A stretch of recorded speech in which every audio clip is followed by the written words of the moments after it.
اعوذ باللہ من الشیطان الرجیم۔ تو ہم نے دنیا میں مستقر بنایا وہ چند وقتوں کے لیے، وَمَتَاعٌ إِلَىٰ حِین، متاع کہتے ہیں فائدے کو، فائدہ ہے کب تک؟ إِلَىٰ حِین، ایک وقت مقررہ تک۔ اب سوال ہے یہ فائدہ کیسا ہے؟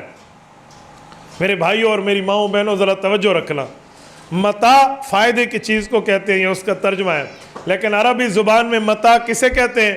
عربی زبان میں متاع کہتے ہیں سروچے کو، جس سے برتن مانجے جاتے ہیں، جیسے ہم سرائکی میں کہتے ہیں سبی، جس سے ہم برتن مانج لیتے ہیں، اسے عربی میں متاع کہتے ہیں۔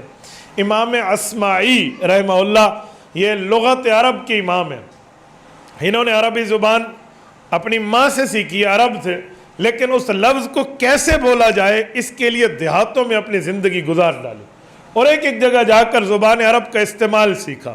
میں مثال دیتا ہوں، توجہ رکھنا۔ ایک ہے ٹیشو دے دو، آپ نے ٹیشو دیا، میں نے استعمال کر لیا۔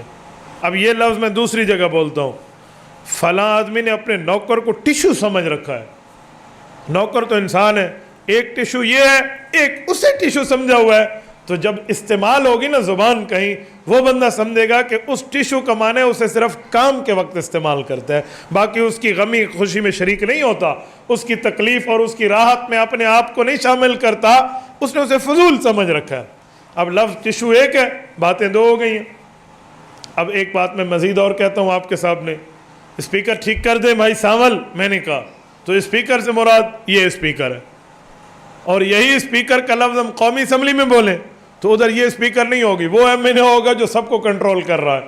اب ایک لفظ ہے، کئی مطلب ہے۔ یہ کب سمجھ آتے ہیں؟ جب زبان بولنے والوں میں بندہ ٹھہرے۔ میں ایک مثال دیتا ہوں، مجھ سے کسی نے کہا مولانا ٹائم کتنا ہے؟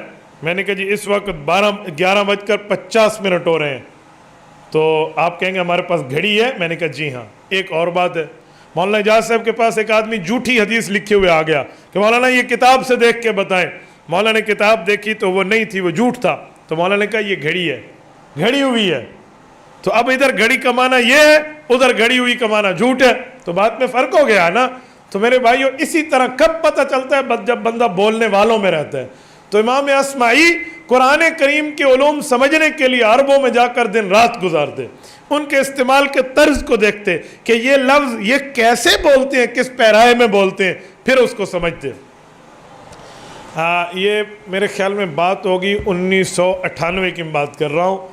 میری جماعت میں 4 ماہ لگ رہے تھے، غالباً ثالثہ اس وقت ہم نے حضرت استاد جی مولانا عبداللہ صاحب رحمہ اللہ سے پڑھا تھا۔ تو جب عرب جماعت میں ہماری تشکیل ہوئی نا، تو تنزانیہ کے شیخ محمد یعقوب یا ایوب تھے، یہ ہمارے ساتھ تھے۔ تو ہم جماعت میں غالباً یہ بورے والا میں ہماری تشکیل تھی، غالباً بورے والا یا خانے وال، یہ میں آج سے 22-23 سال پہلے کی بات کر رہا ہوں۔ تو میری ایک عادت ہوتی، میں عربی ان سے سیکھتا، پڑھتے تو تھے، اب بولنے کا طرز ان سے سیکھتا، اور بعض اوقات سکھانے اور سیکھنے کا عمل کبھی مذاق میں بھی چلا جاتا۔ وہ یہ کہ جب میں نے قدرت حاصل کر لی نا کہ یہ لفظ یوں بولتے ہیں، یوں بولتے ہیں، مجھے سمجھ آ گیا اللہ کرم سے، تو غصہ کیسے کرتے ہیں، غصے کے جواب میں غصے کا جواب کیسے ہوتا ہے، یہ عام بندہ تو نہیں سمجھا سکتا جب نارملی حالت بیٹھے ہیں۔ تو اس وقت بچپنا تھا، تو ہم ایک کوشش کرتے، 2 ہمارے عربی دوست تھے نا، ہم ایک کو جا کے کہتے ان فلان قد قال فیک ھکذا، فلاں بندے نے تیرے بارے میں یوں یوں کہا ہے، یعنی اس کو چھیڑنے کے لیے تاکہ یہ اس کے پاس جائے اور اس کو غصہ کر کے اس سے بات کرے۔ وہ اٹھتا اور اسے کہتا تو نے میرے بارے میں ایسے کہا، تو وہ جو غصے میں ایک دوسرے کو کہتے نا، ہم نے کاپی پین اٹھا رکھا ہو تو پھر ہم لکھ لیتے کہ اچھا یہ لفظ جو ہے نا غصے میں اس کے بولنے کا انداز یہ ہے، یہ ایک زبان کا طرز ہوتا ہے۔ تو امام اصمعی ایک مرتبہ تحقیق کے لیے کہ قرآن کریم میں لفظ ہے متاع الی حین، متاع قلیل، دنیا ایک فائدہ ہے، تو یہ کیسے استعمال ہوتا ہے، کیسا فائدہ ہے؟ 15 سال اس بندے کے لگے، وہ ایک جگہ دوسری جگہ تیسری جگہ رہتے رہے۔ کہتے ہیں ایک دن ایسا ہوا، میں اپنے ایک دیہاتی دوست کے گھر میں رہ رہا تھا، دیہاتی ماحول تھا، تو میں اس گھر میں بیٹھا ہوا ہوں اور ان کی چہل پہل چل رہی ہے، ان کی اہلیہ ایک جگہ ہے، گھر کے ایک جگہ ہم ہیں، وہ علیحدہ ہے۔ تو اسی اثناء میں ایک کام ہوا، وہ یہ ہوا کہ بچہ ان کا رونے لگا، تو جو خاتون خانہ ایک وقت میں 3 کام کر رہی تھی وہ پریشان ہو گئی۔